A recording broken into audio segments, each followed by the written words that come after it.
Welcome to A1R Psychic Radio here on Moonstruck TV with Amanda Hall, Psychic, all the way from the Gold Coast. I hope you've had an absolutely fantastic week wherever you are on this amazing globe of ours. As we head towards the final couple of months of the year and people start to get very busy as we start to think about the holiday season, and we reflect a little bit back on what we've all been through in 2021. And I'm sure there's a lot of people that'll be pleased to see the back of this year to say sort of like, let's hope that we're sort of heading towards the end of the pandemic and we can start to get back to some sort of normal life, whatever that might be. And I know for many people it's been a real struggle since the pandemic started, and it's not necessarily going to be something hopefully that we get repeated in our lifetime, but I think it's been sent to us in a way that, you know, we needed to sort of look at our lives and look at where our lives were going. Maybe our lives were heading too much in the wrong direction. I don't know. I mean, there's many, many theories on why we needed to have a pandemic, or is it just one of those once in 100-year things that happens, that we look back through history that things happen like this? I really can't answer that. I mean, I can say from an astrological point of view, I can see why the pandemic happened, but do I believe that's necessarily the right answer? I think there's many different right answers. And I think that's the one thing that we all have to be mindful of as we move forward. And I know here in Australia, there's a lot of people for vaccinations and an awful lot of people that are against them. And it's almost like it's divided friends and households and families and things like that. I think it's a personal choice. And it's something that I think we need to respect in other people.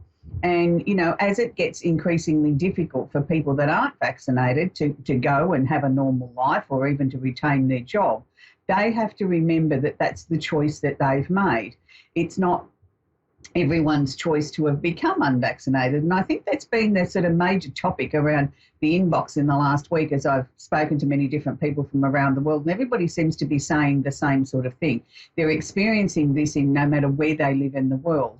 And I don't know that there's any quick fix to that sort of answer. It's just, it comes back to personal choice. I mean, I personally believe in vaccinations, but that's my personal choice. And it's purely because I want to be able to live my life to the freest and the best that I possibly can. But someone else may have a different point of view, and that's okay. And that takes us to the Simply Tarot card of the week this week, which is the Four of Wands. Now, the Four of Wands is traditionally a happy home. Now, wouldn't that be nice if we could all sort of raise our hands and say our home is blissfully happy at the moment? We don't have any money worries, we don't have any issues, and everybody's on the same page. And we're all just getting ready for Christmas, you know, getting the Christmas tree out of mothballs and ready to look forward to the festive holiday season. But for many households, this is a sort of a little bit of an illusion at the moment. The secondary meaning is possible country setting. Now, it doesn't always mean when this card comes up that you have to live in the country or you have to be visiting the country. It's just sort of showing us, I think, the freedom, the space, the ability to be able to sort of look at our lives and say things are rather plentiful. Things are starting to become bountiful again in our lives. And I think for many people around the world, this will be a welcome relief to sort of say that things are finally turning the corner, that you can start to sort of feel as if you've got opportunities abounding again in your life, and we can use our home as a refuge of a place to be able to go home, feel secure and say, this is where I'm at my strongest, and from here I leave here and I go out into the big wide world and I take my personal strength and everything with me because I've got a good secure home base. So let's hope as we move more into the holiday season that more and more of us find peace and happiness in our own homes and be able to sort of move forward with that. So as I've been talking about for such a long time now, it seems since the pandemic started, that astrologically we seem to be having bigger and bigger and bigger weeks all the time.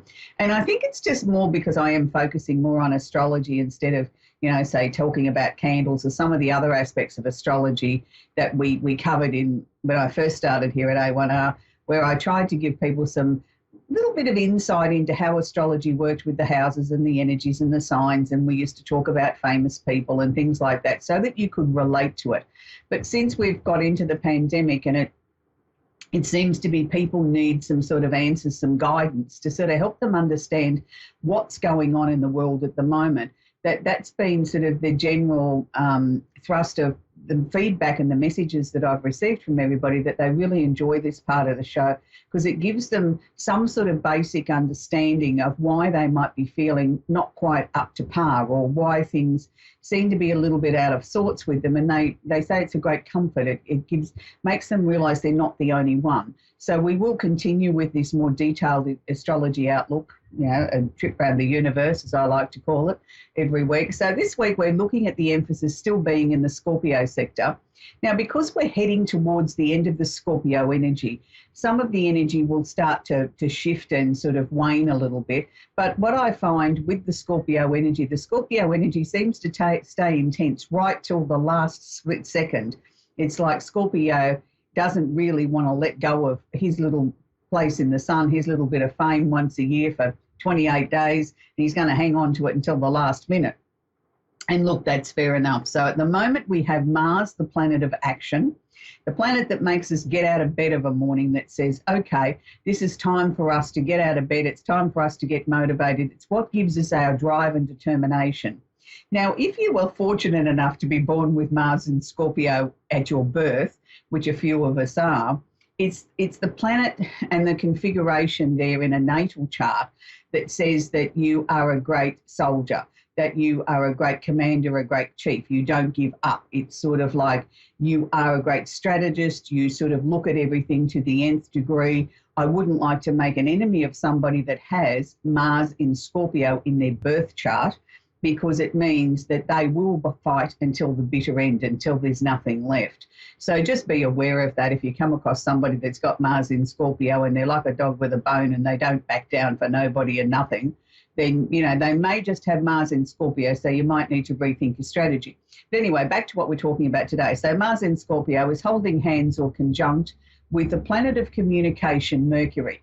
Now, Mercury is one of those personal sort of planets, as they describe them, as, something that affects us on a day-to-day basis. So when we have the planet of communication sitting in Scorpio, we need to be very aware of how we communicate or how we talk to people, because sometimes the Scorpio energy can come across as being a little bit abrasive, a little bit unforgiving, a little bit abrupt, a little bit even rude sometimes, where you sort of try and become very fixed and determined and get your message across with great passion. But sometimes you forget to consider someone else's feelings, and what you're saying, even though it may be the truth, may be hurting them, and they may not be ready to hear it in that powerful degree yet. So we have to be very aware of that.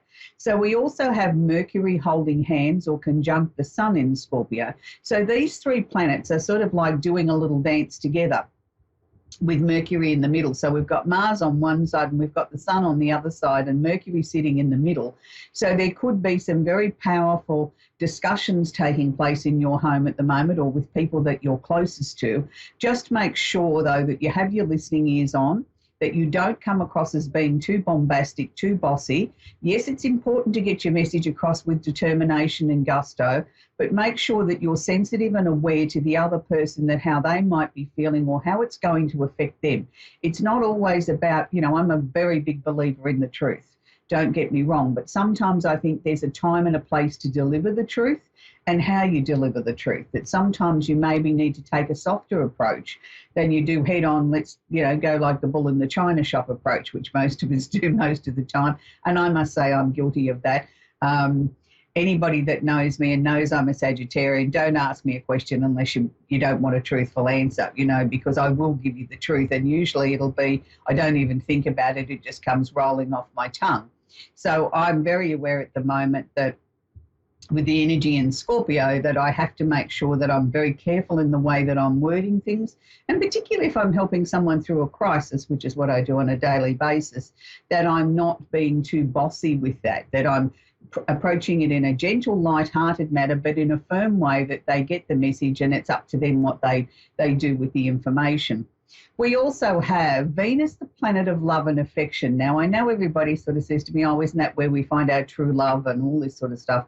Yes, it can be, but Venus is much more than just matters of the heart.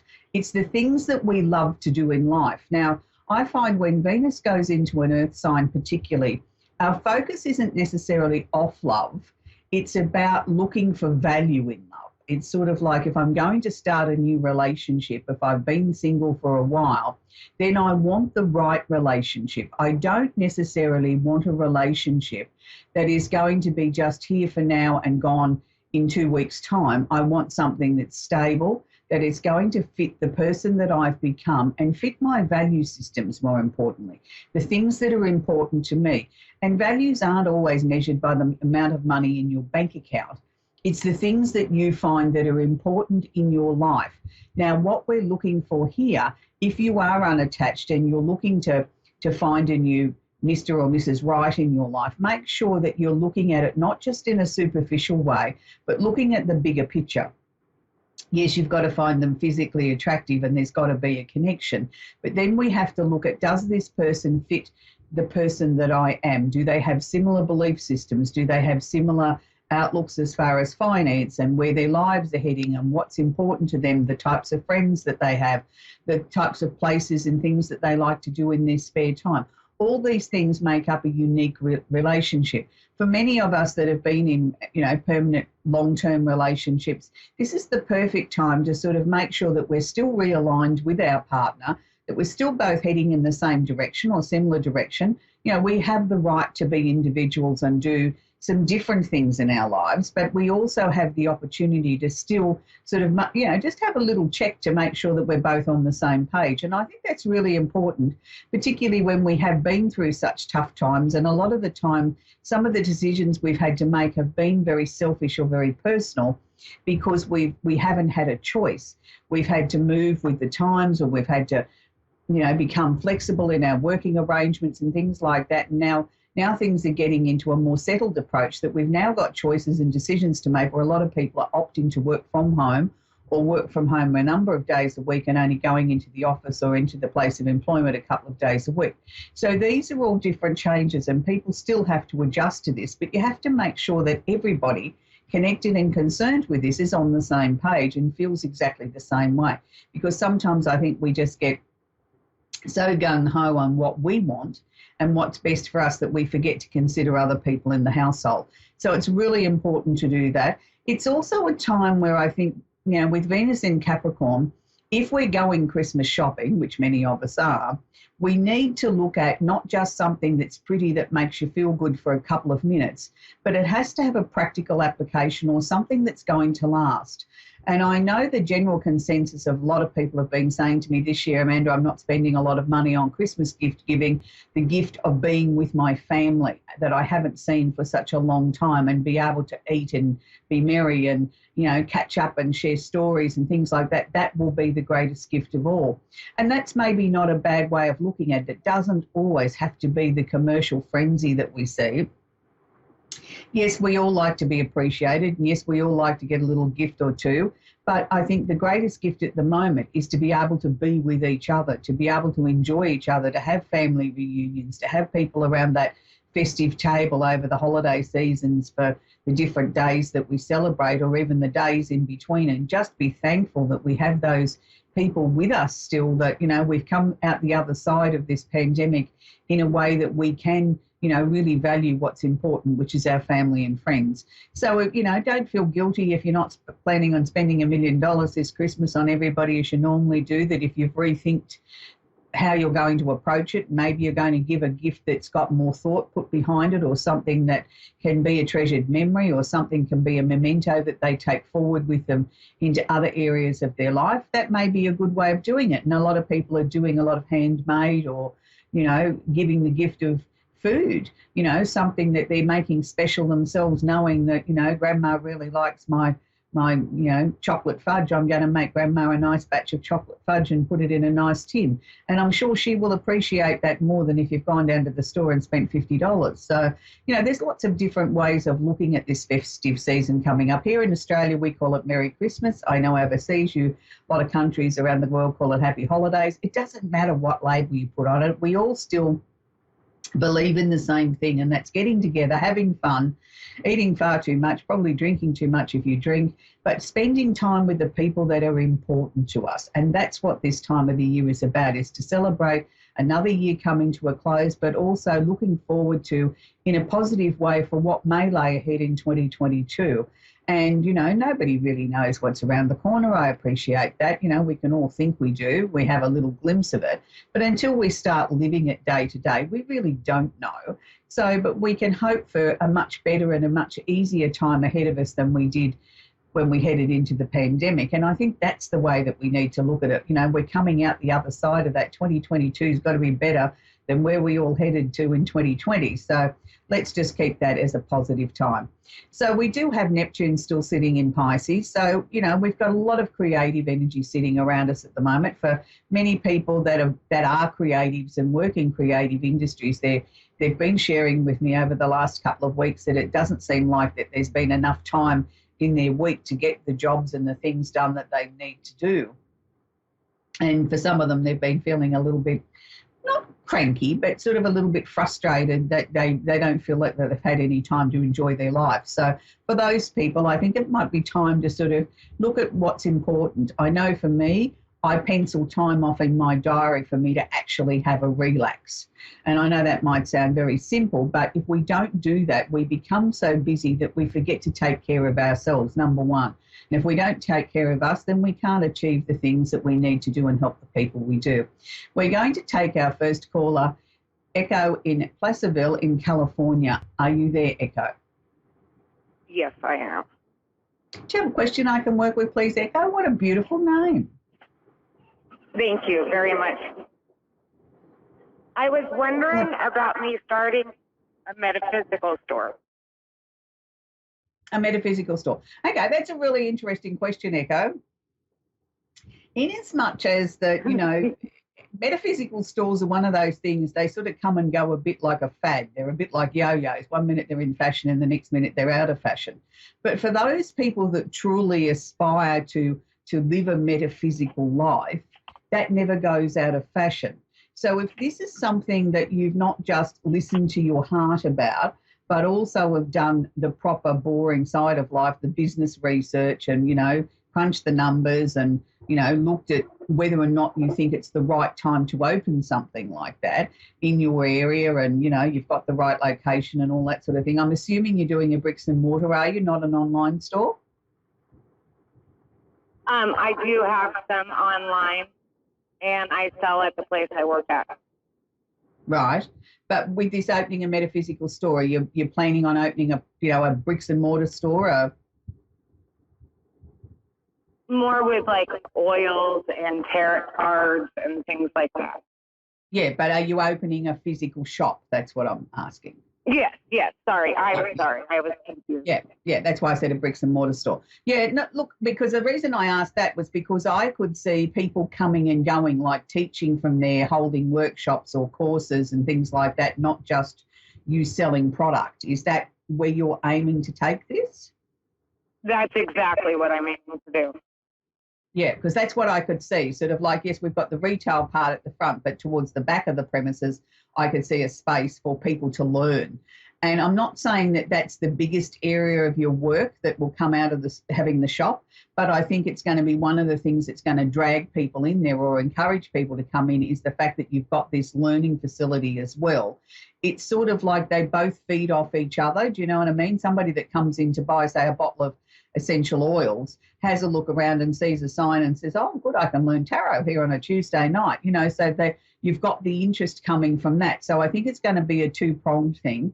But I also sort of feel that you do need an online presence as well. So, as much as it's nice to have the shop and the physical things that people can come and touch and feel and smell and look at and whatever, I think you still need the same opportunity in an online situation as well. So that, you've got your products that you're selling in store, but you've also got them online, because sometimes people go searching online first before they actually come into the store. So you need to sort of have it on both angles. So you're hoping to have this open by about March next year, Echo? I'm sorry, what? Are you hoping to have the shop open and up and running by March? Yes, actually, that's right around that time. Yeah, because they showed me March in big letters as if that was when the grand opening was going to be, was March. That's And amazing. I feel very, That's truly yeah, amazing. no, I really feel quite comfortable with this. I mean, the biggest thing I suppose that I could say that you need to be aware of is that you need to make sure that you put your business head on when you're approaching this. You know, like if you're having someone come in and teach, say tarot, for example, you've got to make sure that it's a business contract. It's not just because I like Mary and she's a good teacher. You've got to make sure you're looking at it through your business eyes. Then the friendship or your respect for that person comes second. You see where I'm coming from? We need to have people that fit the message that you're trying to send. That, you know, you've not just got a metaphysical shop. You're not an alternative hippie. You're doing this because you believe in it.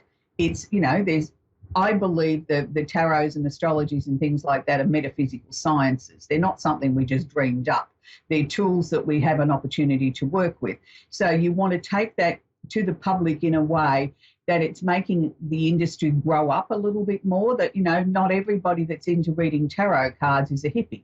You know, there's a lot of very highly educated people that don't make a decision until they've consulted their cards or their astrology chart or their numerology or whatever the case may be.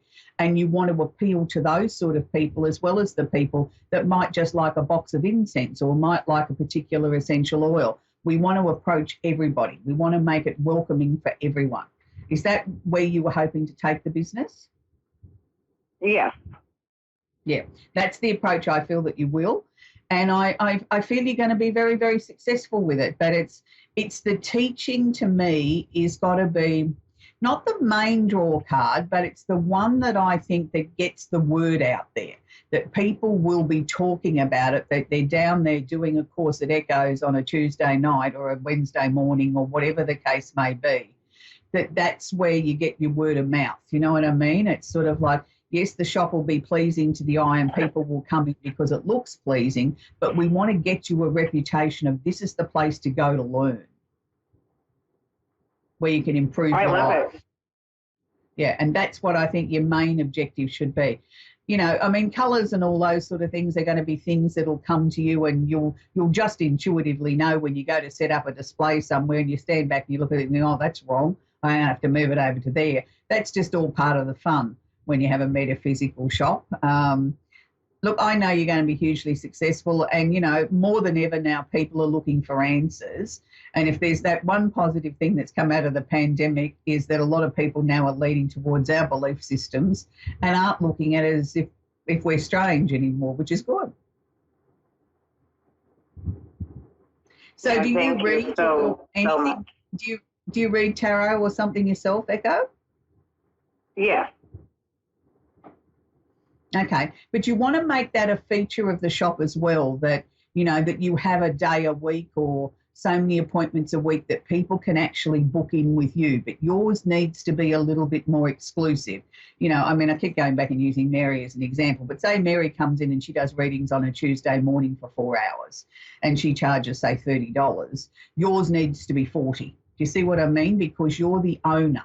You're the one that's like the queen of the shop. You're the one of the queen of the castle. So any service that you offer in that way has to be a little bit more expensive because you are the leader. You see where I'm coming from?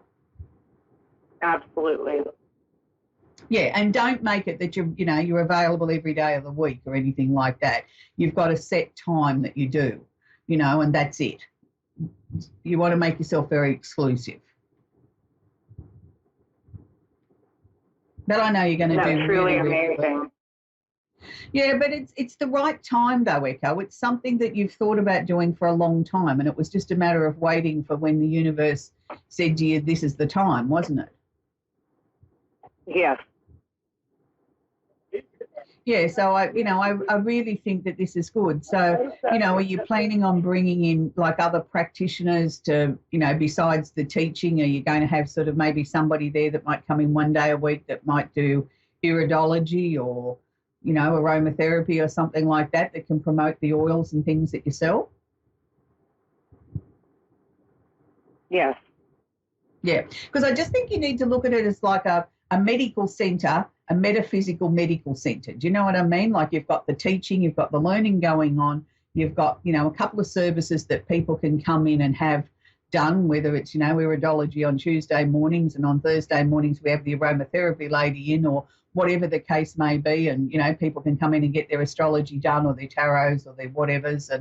And don't rule out the fact of maybe looking at doing some online courses as well with some of your practitioners. You know what I mean? Like that you can, maybe set up a class for people that can't get there, that they can do it, over the tools that we have now with the videos and things like that, with, your Skypes and all those sort of things.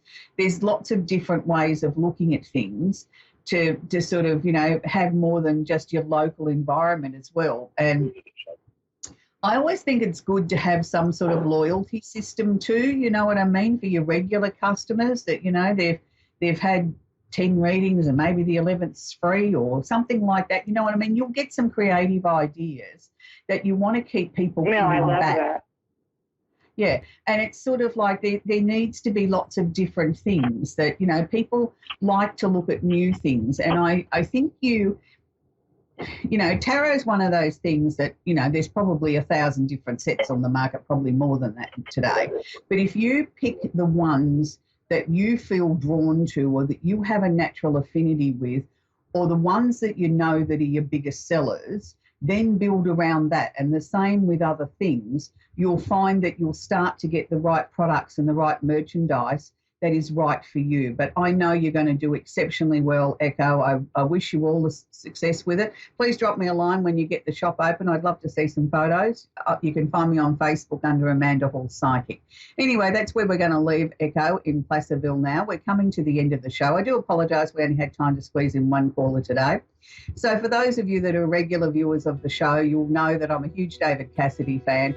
And this week on the 21st will mark the 4th anniversary since we lost David. So consequently today, in the background, I've got a little poster made up there with David Cassidy and the words, "I think I love you," for 2021 for his anniversary. And I am wearing the Cassidy Rose collection jewellery of the puka shells and the pearls and the rose. And my earrings are from the girls in the United Kingdom, from the Cassidy Rose page over there. So, for all the David Cassidy fans around the world, this week we've got to really sort of pump up the music and sing loudly, "I Think I Love You" with David Cassidy. And come on, let's make the world a much happier place, because that's what we need to be doing as we head into the festive season. And our US family are going to start getting ready for Thanksgiving next week. So it's a time to be thankful. It's a time to be grateful. And it's a time to be really pleased that we are alive. And I think that's the most important thing. We don't want to waste a second of our very, very precious life. Spend the time with the people that you love the most. Make a phone call, send a message to someone that you mightn't have reached out to in a little while, and make their day, make them smile. So until next week, don't forget, David Cassidy on the turntable, and I think I love you. Bye for now.